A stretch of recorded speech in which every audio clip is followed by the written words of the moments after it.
നമസ്കാരം and welcome back to my channel MV vlogs.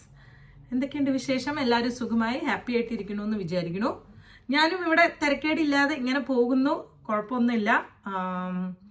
എന്താ പറയുക, നമ്മുടെ ബേബി രുദ്രനും ഹാപ്പിയായി സേഫായിട്ട് ഇരിക്കുന്നു, കുഴപ്പങ്ങളൊന്നും ഇല്ലാതെ പോയിക്കൊണ്ടിരിക്കുന്നു. പിന്നെ ലൈഫിൽ കുറച്ച് ചേഞ്ചസും കുറച്ച് കാര്യങ്ങളുടെ സ്ട്രെസ്സിലൂടെയാണ് ഇപ്പോൾ പോയിക്കൊണ്ടിരിക്കുന്നത്. അപ്പോൾ ആസ് ഓൾവേസ് ഞാൻ എൻ്റെ വ്ളോഗിൽ ഒരിക്കലും എൻ്റെ സ്ട്രെസ്സിനെ കുറിച്ചിട്ടോ അല്ലെങ്കിൽ ഞങ്ങളുടെ എന്താ പറയുക പേഴ്സണൽ ലൈഫിൽ നടക്കുന്ന കുറച്ച് പ്രശ്നങ്ങളെ കുറിച്ചിട്ടൊന്നും പറയേണ്ട പ്ലാറ്റ്ഫോം അല്ല എന്ന് എനിക്ക് തോന്നുന്നു. അത് നമ്മുടെ പേഴ്സണൽ വിഷയങ്ങളാണല്ലോ. അതുകൊണ്ട് തന്നെ ഈ കടന്നു പോകുന്ന കുറച്ച് എന്താ സ്ട്രെസ്ഫുൾ സിറ്റുവേഷൻസിൻ്റെ ഔട്ട്കം എന്താണെന്ന് തീർച്ചയായിട്ടും ഞാൻ നിങ്ങളുമായിട്ട് ഷെയർ ചെയ്യാം. പക്ഷെ ഇപ്പോൾ കുറച്ച് നമുക്കിങ്ങനെ മാനസിക പിരിമുറുക്കത്തിൽ പോയിക്കൊണ്ടിരിക്കുകയാണ്. പക്ഷെ കുഴപ്പമില്ല, എല്ലാത്തിനും ഒരു എന്താ പറയുക, എല്ലാം നല്ലതിന് എന്ന് പറയണ പോലെ ഇതും നമ്മൾ പോസിറ്റീവായിട്ട് എടുക്കാൻ ഇങ്ങനെ വിചാരിക്കുകയാണ്. പോസിറ്റീവായിട്ട് തന്നെ വരും, എനിക്ക് ഉറപ്പുണ്ട്. ഓക്കെ, അതുകൊണ്ട് തന്നെയാണ് കുറച്ച് ഗ്യാപ്പ് ഇട്ടിട്ടാണ് വീഡിയോ വീഡിയോസൊക്കെ ഞാൻ വീണ്ടും പോസ്റ്റ് ചെയ്ത് തുടങ്ങിയത്. അപ്പോൾ പോസ്റ്റ് പാർട്ടം ഡിപ്രഷൻ, ഇതിനെക്കുറിച്ച് ഞാൻ പ്രഗ്നൻസീൻ്റെ കുറച്ച് വീഡിയോസ് കാണുമ്പോൾ നിങ്ങൾക്ക് മനസ്സിലാവും. ഞാൻ പ്രഗ്നൻസീനെ കുറിച്ചിട്ട് നല്ലോണം റിസർച്ച് ചെയ്ത് നല്ലോണം അതിനെക്കുറിച്ച് പഠിച്ച് ആ പ്രോസസ്സ് എന്താണ് എന്ന് മൊത്തത്തിൽ എന്ന് പറയുമ്പോൾ എനിക്ക് മനസ്സിലാക്കാവുന്ന ഒരു 90% നോളേജ്, അതിനെക്കുറിച്ച് വിവരം ഞാൻ ഗ്യാദർ ചെയ്തിട്ടാണ് എൻ്റെ പ്രഗ്നൻസി ജേർണി ത്രൂ ഔട്ട് കൊണ്ടുപോയത്. ആൻഡ് എൻ്റെ ഡെലിവറി ആണെങ്കിലും എല്ലാം ടച്ച് വുഡ് എല്ലാം നന്നായിട്ട് പോയി. അതുകൊണ്ടാണെന്ന് തോന്നുന്നു, അതായത് ഞാൻ നടത്തിയ റിസർച്ചിൻ്റെ ഭാഗമൊക്കെ ആയിരിക്കും. ഓക്കെ, ആൻഡ് പോസ്റ്റ് പാർട്ടം ഡിപ്രഷനെ കുറിച്ചിട്ട് ഞാൻ ഒട്ടുമേ കൺസേൺഡ് ആയിരുന്നില്ല. കാരണം അതിനെ കുറിച്ചിട്ട് എന്താ പറയുക, അപ്പം തന്നെ കൺസേൺഡ് ആവേണ്ട ആവശ്യമില്ലല്ലോ. കാരണം അത് ചിലപ്പോൾ നടക്കാം, ചിലവർക്ക് നടക്കില്ല, അല്ലെങ്കിൽ ചിലവർക്ക് മാത്രമേ അത് എക്സ്പീരിയൻസ് ചെയ്യാൻ പറ്റുള്ളൂ എന്നുള്ളൊരു കാര്യം ആയതുകൊണ്ട് തന്നെ ഞാനത് ബാക്കിയൊക്കെ വരുന്നിടത്ത് വെച്ച് കാണാം എന്നുള്ള രീതിയിലായിരുന്നു. അപ്പോൾ പോസ്റ്റ് പാർട്ടം ഡിപ്രഷനെ കുറിച്ചിട്ടുള്ള അത് ആദ്യം ഞാൻ പറയട്ടെ. ഇതൊരു ക്ലാസ്സോ ലെക്ചറോ അല്ലെങ്കിൽ നിങ്ങൾ ഈ വീഡിയോ കാണുമ്പോൾ ഞാൻ പോസ്റ്റ് പാർട്ടം ഡിപ്രഷനെ കുറിച്ച് ആധികാരികമായി എന്തെങ്കിലുമൊക്കെ പറയും എന്ന് വിചാരിച്ചിട്ടാണ് ഈ വീഡിയോ കാണണമെങ്കിൽ നിങ്ങൾക്ക് ഈ വീഡിയോ ഇവിടെ തന്നെ സ്റ്റോപ്പ് ചെയ്തിട്ട് എന്നെ ചീത്ത വിളിക്കാതെ പോകാം. കാരണം ഞാൻ അങ്ങനെ ആധികാരികമായി പറയാൻ ഞാൻ ഇതിനെക്കുറിച്ച്, കാരണം ഡിപ്രഷൻ എന്ന് പറയുന്ന ഒരു വാക്ക് തന്നെ വളരെ സീരിയസ് ആയിട്ട് എടുക്കേണ്ട കാര്യമാണ്. ഇപ്പോൾ വളരെ ലാഘവത്തോടു കൂടി എല്ലാവരും പറയുന്ന, നമുക്കൊരു സങ്കടം വന്നാൽ പോലും ഞാൻ ഡിപ്രഷനിലായിരുന്നു, കഴിഞ്ഞ 2 ദിവസം ഞാൻ ഡിപ്രഷനിലായിരുന്നു, 3-ാമത്തെ ദിവസം ഞാൻ ശരിയായി എന്ന് പറയുന്ന ഒരു സീനിലെത്തിയിരിക്കുകയാണല്ലോ. അപ്പോൾ ആ ഡിപ്രഷൻ എന്നുള്ള ഒരു വാക്കിനെ ഞാൻ നല്ല രീതിയിൽ എനിക്കറിയാം, അത് ഭയങ്കര ഇൻഡെപ്ത് ഒരു ട്രീറ്റ് ചെയ്യേണ്ട ഒരു കാര്യമാണ്. അതിനെക്കുറിച്ച് മെഡിക്കലി ഒന്നും എനിക്ക് പറയാനില്ല. പക്ഷെ ഇപ്പോൾ ഡെലിവറി കഴിഞ്ഞിട്ട് ഞാൻ എക്സ്പീരിയൻസ് ചെയ്ത 1-2 കാര്യങ്ങൾ അത് ഡിപ്രഷനിലേക്ക് കൊണ്ടെത്തിക്കാം എന്ന് എനിക്ക് തോന്നി. ഇപ്പം ഞാൻ സ്ട്രോങ് ഇനഫ് അല്ല, അല്ലെങ്കിൽ എൻ്റെ മെൻറ്റൽ പവർ അത്രയും സ്ട്രോങ് അല്ല എന്നുണ്ടെങ്കിൽ അത് ചിലവർക്ക്, അല്ലെങ്കിൽ എല്ലാവരുടെയും മെൻറ്റൽ സ്റ്റേറ്റ് വേറെ വേറെ രീതിയിലാണല്ലോ. അപ്പം അത് ചിലപ്പോൾ അതായിരിക്കാം പോസ്റ്റ് പാർട്ടം ഡിപ്രഷൻ എന്ന് പറയുന്ന വലിയൊരു സംഭവത്തിലേക്ക് പോയി ലാൻഡ് ചെയ്യുന്നത് എന്ന് എനിക്ക് തോന്നി. അപ്പം ഞാൻ വിചാരിച്ചു വൈ നോട്ട് കുറച്ച് കാര്യങ്ങൾ എൻ്റെ ലൈഫിൽ സംഭവിച്ച കാര്യങ്ങൾ അല്ലെങ്കിൽ എനിക്ക് തോന്നിയ കാര്യങ്ങൾ ഷെയർ ചെയ്യാം എന്ന് വിചാരിച്ചു. അതുകൊണ്ട് മാത്രമാണ് ഈ വീഡിയോ എടുക്കുന്നത്. സോ പോസ്റ്റ് പാർട്ടം എന്ന് പറയാം, ഡിപ്രഷൻ എന്ന് ഞാൻ എടുത്തു പറയുന്നില്ല. പോസ്റ്റ് പാർട്ടം, അതായത് ഡെലിവറി കഴിഞ്ഞിട്ടുള്ള സ്റ്റേജ്. ഇപ്പോൾ എക്സാക്റ്റ് പറയുകയാണെങ്കിൽ ഞാൻ 3 months, ബേബിക്ക് 3 months ആവാനായി. ഈ 14th 3 monthsലേക്ക് ബേബി കംപ്ലീറ്റ് ചെയ്യും, 3 months ആവും. അപ്പോൾ ഈ 90 days ആഫ്റ്റർ മൈ പ്രഗ്നൻസി എന്ന് പറയുന്നത് എനിക്ക് പേഴ്സണലി ഭയങ്കര അടിപൊളിയായിരുന്നു. അടിപൊളി എന്ന് പറഞ്ഞു കഴിഞ്ഞാൽ ഞാൻ മെൻ്റലി, ഫിസിക്കലി, ഇമോഷണലി ഒക്കെ ഭയങ്കര ഹാപ്പിനെസ് ഇല്ല. അതായത് ഞാൻ പറയും ചെയ്തു കേട്ടോ, ശ്രീകുട്ടനോട് ഞാൻ പറയും ചെയ്തു, ഈ ഡെലിവറി സമയത്തൊക്കെ എനിക്ക് അത്രയ്ക്ക് സന്തോഷിക്കാൻ പറ്റുമോ ചോദിച്ചു കഴിഞ്ഞാൽ നാട്ടിലൊക്കെ പോയപ്പോൾ ഞാൻ സന്തോഷിച്ചു. പക്ഷെ എന്നാലും ഈ ഡെലിവറി ടെൻഷനോ അല്ലെങ്കിൽ എന്തോ എന്നെ ഇങ്ങനെ ബാക്കിലേക്ക് വലിക്കുന്നുണ്ടായിരുന്നു. ഹാപ്പിനെസ് അറ്റ് ഇറ്റ്സ് പീക്ക് എന്നൊക്കെ പറയില്ലേ, ആ ഒരു സ്റ്റേറ്റിലായിരുന്നു ഞാനിങ്ങനെ ബ്ലിങ്കസിയാന്ന് പറഞ്ഞ് എപ്പോഴും സന്തോഷമായി കഴിയുന്ന ഒരു സമയം. എനിക്ക് തോന്നുന്നു ഇത്രയും ഹാപ്പി ആയിട്ടിരിക്കുന്നത് ഞാൻ ചിലപ്പോൾ കോളേജ് ടൈമിലായിരിക്കും. കാരണം ആ സമയത്ത് നമുക്ക് റെസ്പോൺസിബിലിറ്റീസ് ഇല്ല. ഇങ്ങനെ ഞാൻ പറന്ന് പാറി ട്രാവൽ ചെയ്ത് ഓടിച്ച് പൊളിച്ച് നെവർ മൈൻഡായിട്ട് ജീവിക്കുന്ന ഒരു കാലഘട്ടമായിരിക്കും ഞാൻ ഇത്രയും ഹാപ്പിയസ്റ്റ് ആയിരുന്നത്. അതിൻ്റെ ശേഷം നമ്മളുടെ ലൈഫിൽ ഈ പറഞ്ഞ പോലെ തന്നെ ഓരോ റെസ്പോൺസിബിലിറ്റീസ് ആണെങ്കിലും ഇപ്പം എബ്രോഡ് വന്ന് ഒറ്റയ്ക്ക് ജീവിക്കുകയാണെങ്കിലും എല്ലാം കൊണ്ടും ഞാൻ ഭയങ്കര മെച്ചുവേർഡായി, അല്ലെങ്കിൽ കുറച്ചും കൂടി സീരിയസ് ആയിപ്പോയി.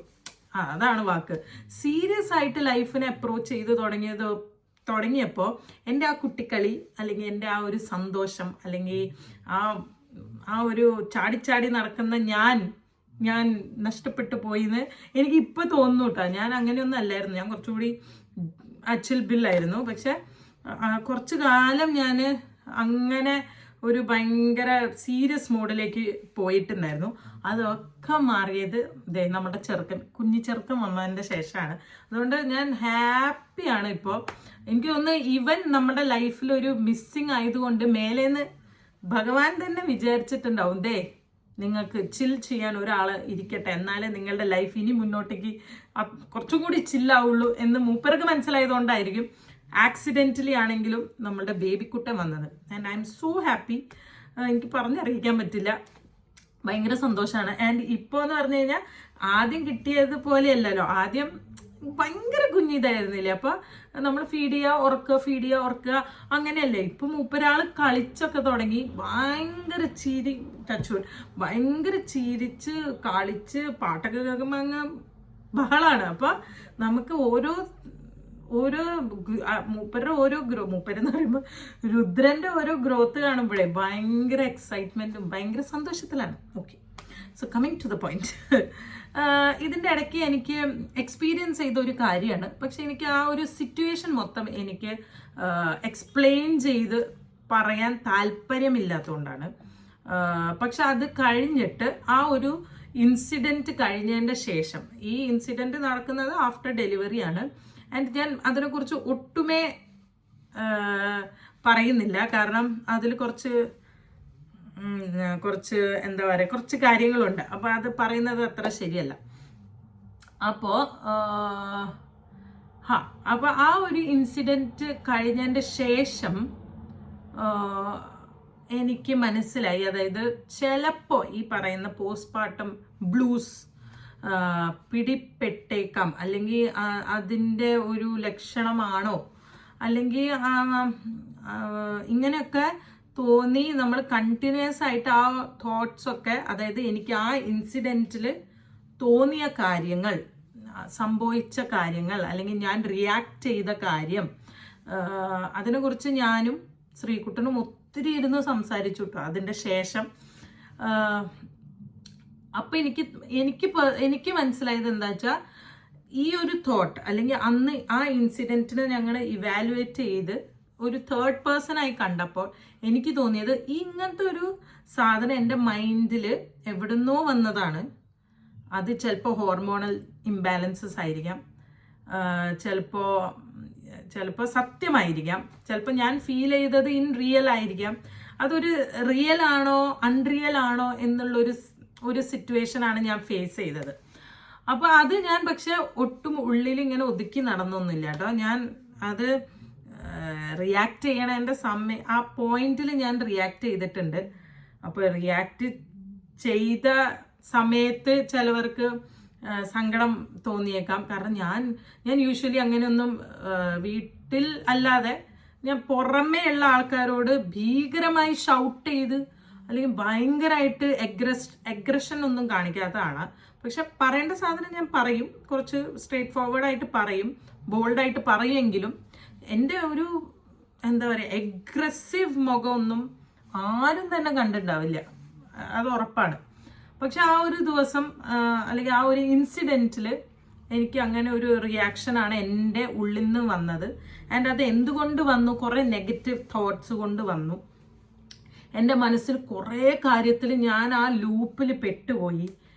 ആൻഡ് ആ ലൂപ്പ് സത്യമാണോ, ഞാൻ ചിന്തിക്കുന്നത് സത്യമാണോ, ഞാൻ ചിന്തിക്കുന്നത് റിയൽ ആണോ? ഞാൻ പറഞ്ഞില്ലേ, റിയൽ ആൻഡ് അൺറിയൽ, റിയാലിറ്റി ഏതാണെന്ന് എനിക്ക് തിരിച്ചറിയാൻ പറ്റാത്തൊരു സിറ്റുവേഷൻ ആയിരുന്നു. അപ്പം അതൊരു ഭയങ്കര ആ ഒരു ഇൻസിഡൻറ്റ് ഇനി എനിക്ക് ജീവിതത്തിൽ ചിന്തിക്കാൻ പോലും ആഗ്രഹമില്ലാത്ത ഒരു ഇൻസിഡൻ്റ് ആണ് അന്ന് നടന്നത്. അപ്പം അത് കഴിഞ്ഞിട്ട് ശ്രീകുട്ടനോട് സംസാരിച്ച് കഴിഞ്ഞ് പിന്നെ ഞാൻ ഒറ്റയ്ക്ക് ഇങ്ങനെ അതിനെക്കുറിച്ച് ഇങ്ങനെ ആലോചിച്ച് ഇവാലുവേറ്റ് ചെയ്തപ്പോൾ എനിക്ക് തോന്നിയത് ഒരു പക്ഷേ ചിലപ്പോൾ നമുക്ക് ആ ഒരു നെഗറ്റിവിറ്റി ഹിറ്റ് ചെയ്തതോ അല്ലെങ്കിൽ നമ്മളുടെ തോട്ട്സിൽ തന്നെ ഈ ഹോർമോണൽ പ്രശ്നങ്ങൾ കാരണം ഇങ്ങനെയൊക്കെ ചിന്തിച്ചു കൂട്ടാൻ പറ്റുമോ എന്നുള്ളൊക്കെ ഉള്ള ഒരു പിക്ചർ എനിക്ക് കിട്ടി. അപ്പം അതിൽ നിന്ന് എനിക്ക് മനസ്സിലായത് എന്താണെന്ന് വെച്ചാൽ നമുക്ക് ഈ പോസ്റ്റ്മോർട്ടം ബ്ലൂസ് സത്യം തന്നെയാണ്. ഞാൻ ചിലവരുടെ ലൈഫ് എക്സ്പീരിയൻസ് കേട്ടപ്പോൾ ഞാൻ വിചാരിക്കും, ഇങ്ങനെയൊക്കെ നമുക്ക് തോന്നിപ്പോകും. അത് കുഞ്ഞുങ്ങൾ, അതായത് എൻ്റെ എന്താ പറയുക, ഇത് എനിക്ക് ആ ഇൻസിഡൻറ്റ് മൊത്തത്തിൽ പറയാൻ പറ്റാത്തതുകൊണ്ടാണ് ഞാനിങ്ങനെ ഉരുണ്ട് കളിക്കുന്നത്. അപ്പോൾ എനിക്ക് അന്ന് മനസ്സിലായി പോസ്റ്റ്മോർട്ടം ബ്ലൂസ് എന്ന് പറയുന്ന ഒരു സാധനം ഉണ്ട്. പക്ഷെ എനിക്ക് അതിലേക്ക് പോവണ്ട എന്നെനിക്ക് മനസ്സിലായി. ആൻഡ് ആ ഇൻസിഡൻറ്റ് ഞാൻ പിന്നീട് ഒരിക്കലും ഉണ്ടാവരുത് എന്ന് ഞാൻ ദൃഢനിശ്ചയം എടുത്തു. ആൻഡ് ഇതിനെക്കുറിച്ച് ഒത്തിരി സംസാരിച്ചു. എനിക്ക് പറയാനുള്ള എല്ലാം, അതായത് എനിക്ക് തോന്നിയ കാര്യങ്ങൾ ചിലപ്പോൾ മണ്ടത്തരായിരിക്കാം, ചിലപ്പോൾ അതിൽ ഒരു ലോജിക്ക് ഉണ്ടാവില്ല, ചിലപ്പോൾ ചെറിയ ലോജിക്ക് ഉണ്ടാവും. അതൊക്കെ ഞാൻ ഡിസ്കസ് ചെയ്തു. ഇത് എൻ്റെ മനസ്സിൽ കൊണ്ട് വെച്ചിട്ടൊന്നുമില്ല. അതുകൊണ്ട് തന്നെ ആ ദിവസത്തിൻ്റെ ശേഷം ഞാൻ സെറ്റാണ്. എനിക്ക് അങ്ങനത്തെ ബ്ലൂസ് ഒന്നും പിന്നീട് ദൈവം സഹായിച്ച് വന്നിട്ടില്ല. ഇനി ഞാൻ വരാൻ അനുവദിക്കില്ല. അപ്പോൾ ഇതിൽ നിന്ന് എനിക്ക് ഇപ്പോൾ ഡെലിവറി കഴിഞ്ഞ ആൾക്കാരോട് എനിക്ക് പറയാനുള്ളത് എന്താണെന്ന് വെച്ച് കഴിഞ്ഞാൽ, നമുക്ക് അങ്ങനത്തെ തോട്ട്സോ ചിന്തകളോ എന്ത് തന്നെ ഉണ്ടെങ്കിലും ഷെയർ ചെയ്യാം കേട്ടോ. ഷെയർ ചെയ്യുമ്പോൾ നമുക്ക് മനസ്സിലാവും നമ്മൾ ചിന്തിക്കുന്നത് ശരിയാണോ, നമ്മൾ ചിന്തിക്കുന്നതിൽ തെറ്റുണ്ടോ, അല്ലെങ്കിൽ ആ രണ്ടാമത്തെ ആൾ നമ്മളെ കേട്ട് നമ്മളെ കറക്റ്റ് ചെയ്ത് തരുമ്പോൾ നമുക്ക് മനസ്സിലാവോ ഇങ്ങനെയല്ല, നമുക്ക് ഇനി ആ തോട്ട് വരുമ്പോൾ നമുക്ക് ഡീൽ ചെയ്ത് പോകാൻ പറ്റും.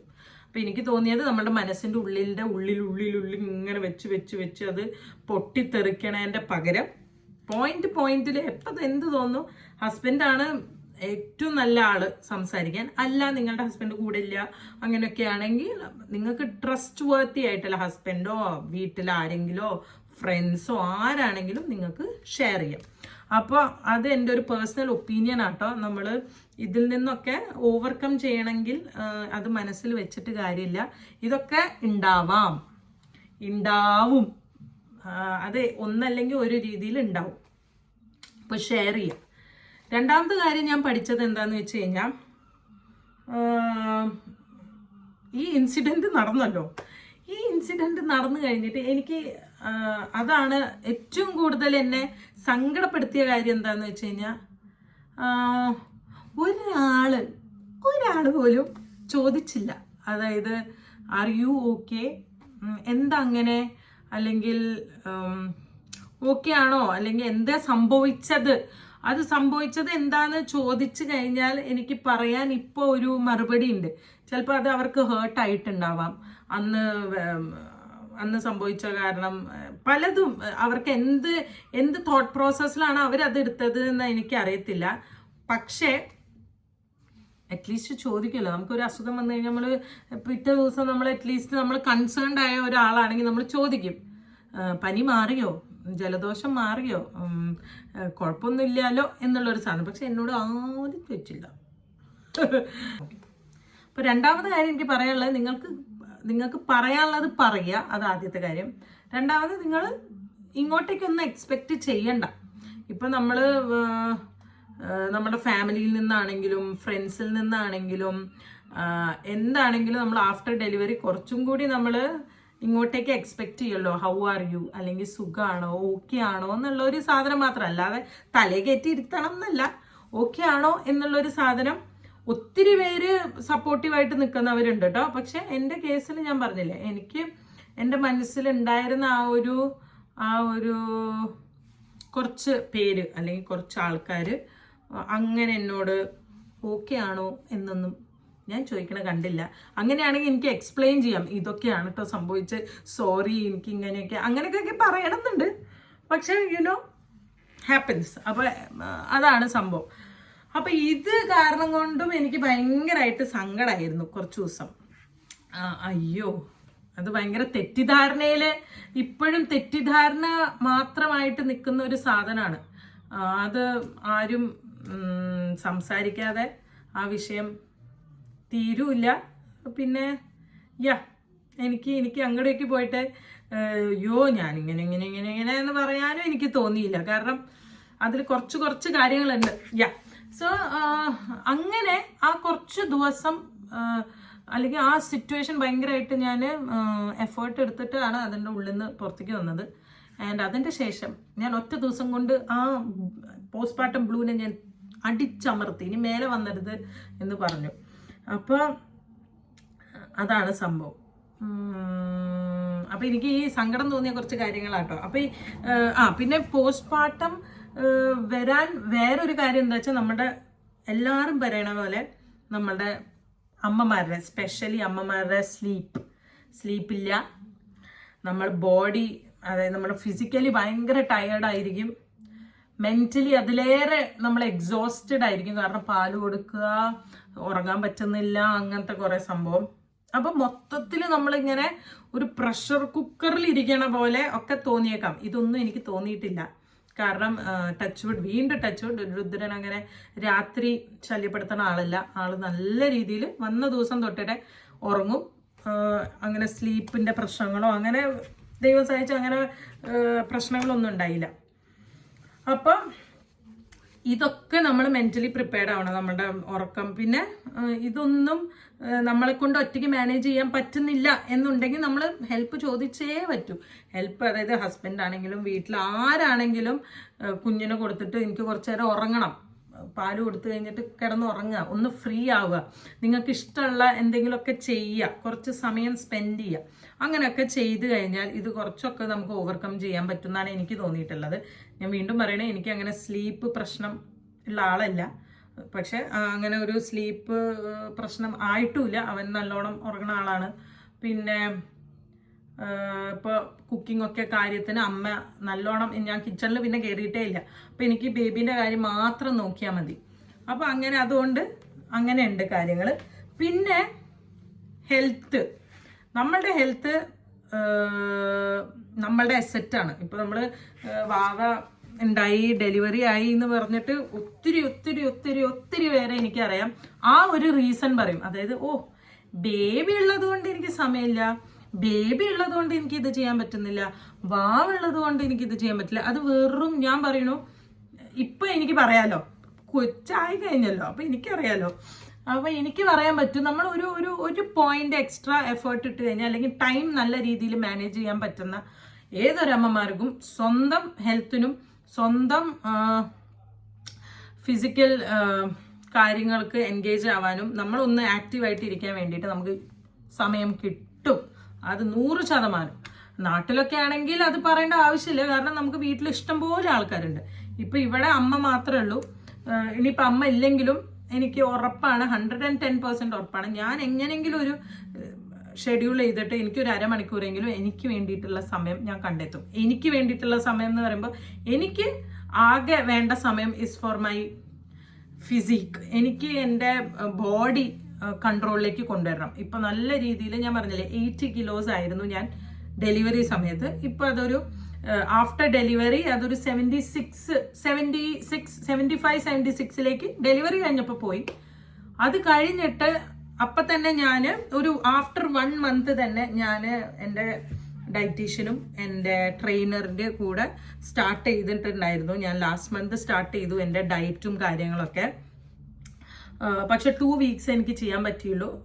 അപ്പം തന്നെ ഞാനൊരു 3-4 കിലോ കുറഞ്ഞു, 71. എന്നെ കണ്ടിട്ട് നിങ്ങൾ കുറച്ച് ഉണങ്ങിയ പോലെ തോന്നുന്നുണ്ടോ? ഉണ്ടെങ്കിൽ വെരി ഗുഡ്, സത്യമാണ്, ഞാൻ കഷ്ടപ്പെട്ടിട്ടാ. അപ്പോൾ 2 വീക്സ് എനിക്ക് ഡയറ്റൊക്കെ ചെയ്യാൻ പറ്റിയുള്ളൂ. അത് കഴിഞ്ഞിട്ട് ഞാൻ പറഞ്ഞില്ലേ നമ്മുടെ ലൈഫിൽ കുറച്ച് കാര്യങ്ങൾ ചെയ്യാനുണ്ട്. അപ്പോൾ എനിക്ക് ഡയറ്റ് ഫോളോ ചെയ്യാൻ പറ്റുന്നില്ല. പക്ഷേ ഇപ്പം ഞാൻ എക്സസൈസ് ചെയ്യുന്നുണ്ട്. ഡെയിലി രാവിലെ എണീറ്റിട്ട് ഒരു 20-30 മിനിറ്റ്സ് ഞാൻ വർക്കൗട്ട് ചെയ്യുന്നുണ്ട്. ഇത് പിന്നെ എല്ലാവരുടെയും പേഴ്സണൽ ചോയ്സ് ആട്ടോ. അതായത് തടി എന്നല്ല, നമ്മൾ പണ്ടിരുന്ന ആ ഒരു സ്ട്രെങ്ത് ഇനി കുഞ്ഞിൻ്റെ പിന്നാലെ ഓടാനുള്ളതൊക്കെയാണല്ലോ. കുറച്ചും കൂടി ഹെൽത്തി ആയിട്ട് ഇരുന്ന് കഴിഞ്ഞാൽ നല്ലതാണെന്ന് എനിക്ക് തോന്നുന്നു. ചിലവർക്ക് അങ്ങനെയല്ല തോന്നുന്നത്. ചിലവർ വിചാരിക്കും ഓക്കെ ഞാൻ ഇതിൽ ഹാപ്പി ആണെന്ന് വിചാരിക്കുന്നവർക്കല്ല കേട്ടോ. പക്ഷെ ബേബീനെ റീസൺ പറഞ്ഞിട്ട്, അതായത് കുഞ്ഞുണ്ട്, കുഞ്ഞിന് വേണ്ടി ഓടണം, കുഞ്ഞിന് കാര്യങ്ങൾ ചെയ്തിട്ട് എനിക്ക് സമയം കിട്ടുന്നില്ല, കുഞ്ഞിന് പാല് കൊടുക്കാനുണ്ടായതുകൊണ്ട് അങ്ങനെയാണ് ഇങ്ങനെയാണ്, ഫുഡ് നോക്കാൻ പറ്റുന്നില്ല, അത് വെറും മിത്താണ്. കുഞ്ഞിന് പാല് കൊടുക്കണമെങ്കിൽ ഇപ്പം ഞാനാണെങ്കിൽ എക്സ്ക്ലൂസീവ്ലി ബ്രസ്റ്റ് ഫീഡാണ്. നമ്മൾ ഇതുവരെ കുപ്പിപ്പാലൊന്നും നമ്മൾ ഇൻട്രൊഡ്യൂസ് ചെയ്തിട്ടില്ല. അപ്പോൾ ഹെൽത്തി ആയിട്ട് കഴിക്കാൻ നമുക്ക് ക്വാണ്ടിറ്റി കുറയ്ക്കാം. നമുക്ക് കുറേ ചോറുണ്ട്, നല്ലോണം വിശക്കും, അത് സത്യം തന്നെയാണ്. ആഫ്റ്റർ ഫീഡിങ് നമുക്ക് എല്ലാവർക്കും ബോഡിക്ക് വിശപ്പ് കൂടുന്നത്. പക്ഷെ അത് നമ്മൾ നല്ല രീതിയിൽ നമുക്ക് ഡയറ്റ് ഫോളോ ചെയ്യാൻ പറ്റും. ഞാൻ പറഞ്ഞില്ലേ 2 വീക്സിൽ തന്നെ ഞാനൊരു 3-4 kgs കുറഞ്ഞു. അത് കഴിച്ചുകൊണ്ട്, അല്ലെങ്കിൽ എൻ്റെ ഫുഡ് റുട്ടീൻ മാറ്റിയത് കൊണ്ടോ, എൻ്റെ ഫുഡ് കുറച്ചത് കൊണ്ടോ, ക്വാണ്ടിറ്റി കുറച്ചത് കൊണ്ടോ, എൻ്റെ മീൻസ് മിൽക്ക് പ്രൊഡക്ഷനൊന്നും കുറവ് വന്നിട്ടില്ല. കാരണം നമ്മൾ അങ്ങനെ പ്രോട്ടീൻ റിച്ച് ഫുഡും കാര്യങ്ങളൊക്കെ ഇൻകോപ്പറേറ്റ് ചെയ്താൽ മതി.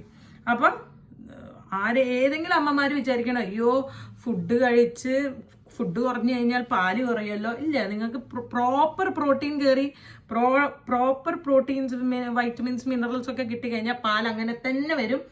മേ ബി ആ പാലിന് കുറച്ചും കൂടി ഒരു ന്യൂട്രീഷൻ വാല്യൂ കൂടും, ആൻഡ് പാല് കുറയില്ല, ആൻഡ് നമ്മൾ ഹെൽത്തി ആയിട്ടിരിക്കും. നമ്മൾ ഇനിയും വെയിറ്റ് ഗെയിനിലേക്ക് പോവത്തില്ല.